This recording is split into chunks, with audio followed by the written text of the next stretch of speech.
Hello বন্ধুরা, welcome to my channel মনিলদি blogs. আবার একটা নতুন ব্লগ নিয়ে তোমাদের কাছে চলে এসেছি।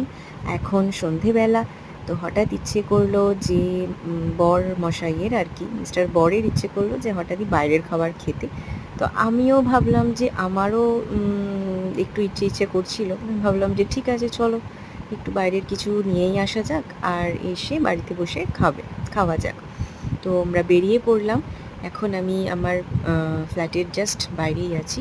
ওখানে বসেই একটু নিজেকে দেখাচ্ছিলাম ঢং করে আর কি। তারপরে বেরিয়ে পড়েছি রাস্তায়। দেখো, এটা আমার বাড়ির একদম মানে অ্যাপার্টমেন্ট থেকে বেরিয়েই সামনেটা। ওখানে দাঁড়িয়ে একটু শ্যুট করছিলাম। এই যে মিস্টার বড়ও বেরিয়ে পড়েছে স্কুটি নিয়ে। তো আমরা বাইরে কোথাও দাঁড়িয়ে খাবো না, আমরা জাস্ট নিয়ে বাড়ি চলে আসবো, তো ওর বাড়িতে বসে খাবো, এটাই প্ল্যান ছিল। তো বেরিয়ে পড়লাম, দেখা যাক কি কেনা হয়। কোনো স্ন্যাক্সের দোকান থেকে কিছু নেব। এই যে একটা স্ন্যাক্সের দোকান পেয়েছি কাছেই, তো এখান থেকে ফার্স্টবার আমরা নিচ্ছি। জানি না কেমন হবে, নেওয়া হয়েও গেছে দেখতে পাচ্ছ। বাড়িতেও চলে এসেছি, দেখতেই পাচ্ছ। চাউমিন ছিল, আর ছিল দুটো মোগলাই। তো এই নিয়ে চলে এসেছিলাম। সন্ধ্যাবেলার টিফিন বসে পড়েছি খেতে।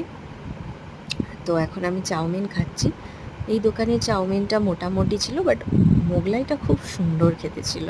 আমাদের বাড়ির কাছে, আমরা যদিও এখানে খুব কম সময় এসেছি, গড়ফার কাছাকাছি থাকি আমরা, পুলিশ স্টেশনের কাছাকাছি। এখানে আমরা সব কিছু সেরমভাবে একটা চিনি না, সবে স্টার্ট করেছি সব দোকানে এটা খাওয়া। তো এখানে চাউমিনটা মোটামুটি ছিল, বাট মোগলাইটা বেশ ভালো ছিল। ভিডিও ভালো লাগলে চ্যানেলটাকে সাবস্ক্রাইব করো, লাইক করো।